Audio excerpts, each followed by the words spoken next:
माहेरची साडी सिनेमामुळे एका लहान मुलाचा जीव गेला होता। अलका कुबल यांना नाईलाजाने कमी पैशात हा सिनेमा करावा लागला। निर्मात्यांनी सुरुवातीला अलका कुबल या लक्ष्मी म्हणून नको होत्या। माहेरची साडीबद्दल अशा जबरदस्त गोष्टींची माहिती आज या व्हिडिओद्वारे आम्ही तुम्हाला देणार आहोत। मराठी सिनेमाच्या इतिहासात माहेरची साडी हा सर्वात सक्सेसफुल सिनेमा आहे। 1991 साली आलेल्या या सिनेमाने कमाईचे सारे रेकॉर्ड तोडून टाकले। अवघ्या काही लाखात बनवलेल्या या सिनेमाने 1991 साली 12 करोड रुपये कमवले होते। 1991 सालचा हा महाराष्ट्रातच नाही तर संपूर्ण भारतात सर्वाधिक कमाई करणारा चित्रपट होता। माहेरची साडी हा चित्रपट 18 सप्टेंबर 1991 रोजी प्रदर्शित झाला होता। लक्ष्मीकांत बेर्डे आणि अशोक सराफ यांचे कॉमेडी सिनेमे जोरदार चालत, त्यामुळे सुरुवातीला चित्रपटाला थंड प्रतिसाद मिळाला।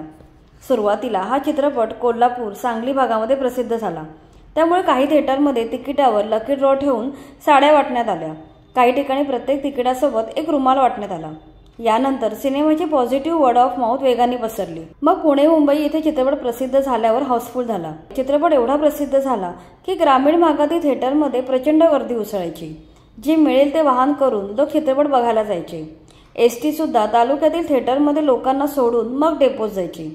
लोक सांगतात की सिनेमाच्या थिएटरमध्ये जेव्हा कोणी मागे वळून पाहिले तर अक्षरशः अख्खं थिएटर रडताना दिसायचं। पुण्यातील प्रभा चित्रपटगृहात तो तब्बल 127 आठवडे चालला। गिरगावातील रॉक्सी आणि सेंट्रल सिनेमा अशा चित्रपटगृहात एकूण 101 आठवडे हा चित्रपट दाखवला जात होता। त्यावेळी तिकिटाची किंमत फक्त 1 रुपये अशी होती। सिनेमाची तिकिटे सहजासहजी मिळत नसत। लोक 10 ते 20 पट जास्त पैसे देऊन ब्लॅकने तिकीटं खरेदी करत। 1 रुपयाचे तिकीट 50 रुपयांनी घेतल्याची उदाहरणं आहेत। चित्रपटाचे शो मध्यरात्री 12 वाजता तसेच सकाळी 6 वाजता असायचे, तरी तिकीट मिळणे मुश्किल जायचे। थिएटर भरले तर लोक खाली बसून बाजूला उभे राहून चित्रपट पाहायचे। या सिनेमाचे दिग्दर्शक विजय कोणके हे सुपरस्टार दादा कोंडके यांचे पुतणे आहेत। यांनी मैंने प्यार किया फेम भाग्यश्री पटवर्धन हिची लीड रोलमध्ये निवड केली होती। माहेरची साडी या सिनेमातील सोशिक सुनेच्या भूमिकेत भाग्यश्री अगदी फिट बसेल असे विजय कोंडके यांना वाटले होते, पण भाग्यश्री यांनी हा चित्रपट नाकारला। अखेर त्यांनी भाग्यश्रीऐवजी दुसऱ्या अभिनेत्रीला चित्रपटासाठी साईन करायचं ठरवलं। अलका कुबल यांची लेक चाली सासरला या चित्रपटातील हुंडाबळी असलेल्या सुनेची भूमिका गाजली होती, त्यामुळे विजय कोंडके यांनी अलका कुबल यांना चित्रपटात घेतलं। मात्र अलका कुबल यांना त्यांनी खूप कमी मानधन दिलं, त्यामुळे त्यांनी सुरुवातीला नकार दिला। मात्र कथा आवडली म्हणून त्यांनी खूप दिवसानंतर होकार दिला।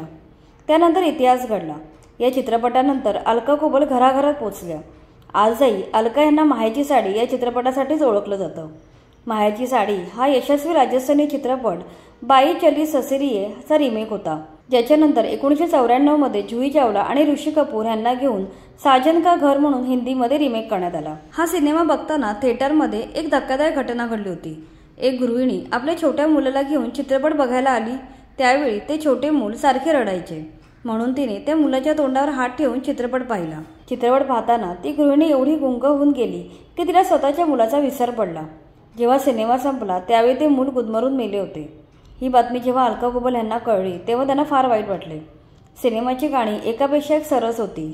फक्त गाणीच नाही तर सिनेमाचे डायलॉग असलेली कॅसेटही लोक घरी ऐकत बसायचे। माहेरची साडी सिनेमाचे यश आणि नावापासून प्रेरित होऊन दादा कोंडकेंनी 1994 साली सासरचे धोतर हा विनोदी चित्रपट काढला होता। या सिनेमाने बनवलेले 12 करोडचे रेकॉर्ड तोडायला मराठी सिनेमाला 16 वर्षे वाट पाहावी लागली। 2007 मध्ये आलेल्या साडेमणे 3 या चित्रपटाने 12 करोडचा टप्पा ओलांडला। 1991 सालच्या 12 करोडचे इन्फ्लेशन ॲडजस्टमेंट म्हणजे महागाईचा विचार केला तर या सिनेमाच्या आजच्या दिवसाची कमाई 350 करोड होते। एवढा हा सिनेमा धुवाधार चालला होता। तर या होत्या माहेरची साडी या सिनेमाबद्दलच्या काही जबरदस्त गोष्टी। आजकालच्या मराठी सिनेमांबद्दल विविध प्रकारची माहिती हवी असेल तर आमच्या चॅनलला सबस्क्राईब करा।